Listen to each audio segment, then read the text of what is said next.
और आगे बढ़ते इस वक्त की बड़ी खबर, रिया चक्रवर्ती से सीबीआई पूछताछ कर रही है। दूसरे राउंड की पूछताछ हो रही है। कल 10 घंटे तक पूछताछ हुई थी रिया चक्रवर्ती से।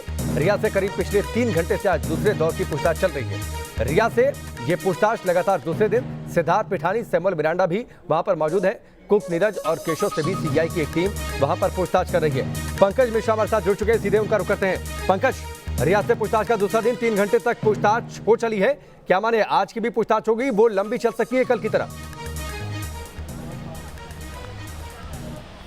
जी बिल्कुल, देखिए कल 10 घंटों तक पूछताछ हुई थी और आज भी लग रहा है कि सीबीआई जो है वो देर शाम तक रिया चक्रवर्ती से पूछताछ करेगी। आपको बता दें कि कल जिस तरह से पूछताछ हुई थी और जो जवाब रिया चक्रवर्ती से मिले थे उससे सीबीआई संतुष्ट नज़र नहीं आ रही है, लिहाजा आज की पूछताछ बेहद अहम मानी जा रही है। आपको बता दें कि इसके अलावा आज रिया चक्रवर्ती से उन चैट्स के बारे में भी पूछताछ होगी जहां पर ड्रग्स का जिक्र किया जा रहा है, यानी कि सैमुअल मिरांडा, सिद्धार्थ पिठानी, केशव और नीरज ये साथ में यहाँ पर मौजूद हैं। इन सबको अलग अलग पहले से भी पूछताछ की जा चुकी है और आज इनके साथ क्रॉस क्वेश्चनिंग होगी, यानी कि रिया चक्रवर्ती के बयान को बाकी जो लोग हैं उनके बयान से मिलाया जाएगा। तो ऐसे तमाम सवालों के जवाब आज रिया से सीबीआई की टीम लेगी। आपको बता दें कि रिया चक्रवर्ती आज करीब 1:30 बजे यहाँ पहुँची है और सीबीआई के दफ्तर के बाहर लगातार यहाँ पर हलचल दिखाई दे रही है। आपको हम दिखाते हैं डीआरडीओ गेस्ट हाउस जहाँ पर सीबीआई की टीम मौजूद है।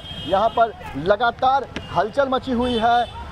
सीबीआई की टीम यहाँ से निकलती है, कुछ एंगल खोज के बाहर जाती है और कुछ देर बाद वो वापस आती है। लगातार केस से जुड़े लोग यहाँ पर पहुंच रहे हैं। कोई भी गाड़ी अंदर आ जा रही है, कोई भी गाड़ी अंदर आ जा रही तो जाहिर तौर पर जो मीडिया के लोग वहां पर मौजूद हैं वहां पर उत्सुकता ये जरूर हो रही है कि आखिरकार उस गाड़ी के अंदर वहां पर मौजूद कौन है। चलिए पंकज, हमसे जुड़ने के लिए फिलहाल आपका बहुत बहुत शुक्रिया। आगे आपसे अपडेट देते रहेंगे। सुशांत सुसाइड मिस्ट्री में एक बड़ा एंगल उनको प्रतिबंधित ड्रग देने का भी सामने आ रहा है। रिया चक्रवर्ती के डिलीट किए गए व्हाट्सएप चैट को रिट्रीव करने के बाद इस आशंका को बल मिला है कि सुशांत को चोरी छिपे ड्रग दिया जा रहा था। इससे पहले सुशांत के पिता भी आरोप लगा चुके हैं कि रिया उनके बेटे को लंबे वक्त से ड्रग्स दे रही थी। इसी आधार पर नारकोटिक्स कंट्रोल ब्यूरो ने इस मामले की जांच शुरू कर दी है।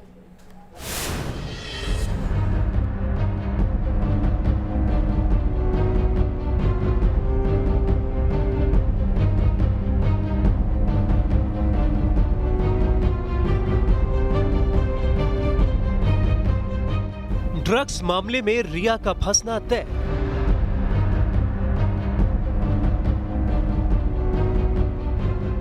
फुल एक्शन में आया नारकोटिक्स कंट्रोल ब्यूरो।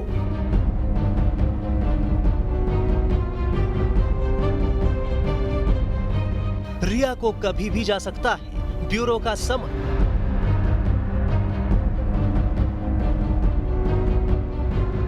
जिस बात को रिया दुनिया से और खासकर जांच एजेंसियों से छिपाना चाहती थी वो बात अब खुलकर सामने आ गई है। पहले इन्फोर्समेंट डायरेक्टरेट ने रिया की डिलीट की हुई व्हाट्सएप चैट को रिट्रीव कर उनके ड्रग कनेक्शन का राज खोला और अब नई ग्रुप और इंडिविजुअल चैट डिटेल ने ड्रग कनेक्शन के उनके जाल को और पुख्ता कर दिया है। रिया की इस चैट में उनकी सैमुअल मिरांडा से बातचीत का एक चैट है जिसमें सैमुअल रिया से किसी अशोक से स्टफ के लिए बात करने को कह रहे हैं। इस चैट में सैमुअल रिया को बताता है कि सिर्फ एक ट्यूब बचा है, जिस पर रिया पूछती है कि अशोक ने कब तक प्रबंध करने की बात कही है। सैमुअल रिया को ये भी बताता है कि उसने साहिल को कहीं और से भी इसका इंतजाम करने के लिए भेजा है। एक दूसरे ग्रुप चैट में रिया सिद्धार्थ पिठानी से स्टाफ और रोलिंग की बात करती दिख रही है। चैट ग्रुप में सुशांत के house keeping manager Samuel Miranda और सुशांत का एक और स्टाफ आयुष भी शामिल है। इसमें रिया कहती है कि सिर्फ एक ट्यूब बचा है। इसके बाद रिया एक और मैसेज करके कहती है कि डॉबी चाहिए, जिस पर आयुष जवाब देता है रोलिंग। ये सभी चैट्स अगस्त से जुलाई 2019 की हैं। सैमुअल मिरांडा के एक चैट में इस प्रतिबंधित दवा की तस्वीर भी शेयर की गई है। साफ है कि सुशांत केस में नारकोटिक्स का एंगल काफी अहम होकर सामने आ रहा है। यही वजह है कि ईडी और सीबीआई के बाद अब नारकोटिक्स कंट्रोल ब्यूरो भी मामले की जांच में जुट गया है। शुक्रवार को एनसीबी के डिप्टी डायरेक्टर केपीएस मल्होत्रा दोपहर से रात तक छानबीन में जुटे रहे। इस दौरान 4 लोगों से करीब 8 घंटे तक पूछताछ की गई। बताया जा रहा है कि इनमें संदिग्ध और इन्फॉर्मर दोनों शामिल थे। जानकारों का कहना है कि ईडी ने इस मामले में नारकोटिक्स कंट्रोल ब्यूरो को अहम सबूत सौंपे हैं। इस मामले में कुछ ड्रग्स पेडलर्स के नाम भी सामने आए हैं। बताया जा रहा है कि मामले की छानबीन के सिलसिले में एनसीबी ने अपने देसी विदेशी इन्फॉर्मर्स को एक्टिव कर दिया है। इन सभी इन्फॉर्मर्स को रिया, शौविक, जया शाह, सैमुअल और गौरव आर्या के बारे में जानकारी जुटाने के लिए कहा गया है। रिया चक्रवर्ती दावा करती रही है कि उनका ड्रग सिंडिकेट से कोई वास्ता नहीं रहा है और न ही वो खुद ड्रग लेती रही हैं।